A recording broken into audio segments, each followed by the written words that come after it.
ওমর উদ্দিন বট গাছের নিচে বসে তাবিজ বিক্রি করলে সেইটা তোমাদের কাছে আটকালসা, আর আমি হালাল ভাবে জমির দালালি করে খাইলে সেইটা তোমাদের কাছে ধান্দা। কি যে একটা সমস্যার ভিতরে আছি। এই যে দেখো, তুমি ফোন দাও অথচ আমি ফোনটা ধরতে পারি না, তুমি মেসেজ দাও অথচ আমি রিপ্লাই দিতে পারি না। তাহলে মনে করো যে কি ঝামেলা, কি ব্যস্ততার ভিতরে আমার থাকতে হয়। আপনার আবার কিসের ব্যস্ততা? হ্যাঁ, সারাদিন তো পুরো গ্রামের মধ্যে বেকারের মতো টই টই করে ঘুরে বেড়ান। এই যে তোমাদের একটা সমস্যা, সমাজ কল্যাণের জন্য কাজ করলে এটা তোমাদের কাছে কাজই মনে হয় না। তোমার কি মনে হয় আমি নইমুদ্দিন যে কোনো মুহূর্তে একটা চাকরি ব্যবসা করে ভালো থাকতে পারি না? আমি যদি এইটাই করি তাহলে এই গ্রামের মানুষের পাশে থাকবে কে? হ্যাঁ, এই আক্তার কাকার পাশে থাকবে কে? সমাজের কল্যাণ করবে কে?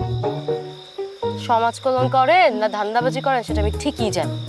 এই যে একটা বৈষম্যমূলক কথা বললাম, ওমর উদ্দিন বট গাছের নিচে বসে তাবিজ বিক্রি করলে সেইটা তোমাদের কাছে আটকালসা, আর আমি হালাল ভাবে জমির দালালি করে খাইলে সেইটা তোমাদের কাছে ধান্দা। আচ্ছা, এসব আজারের কথা বাদ দেন, কাজের কথায় আসেন।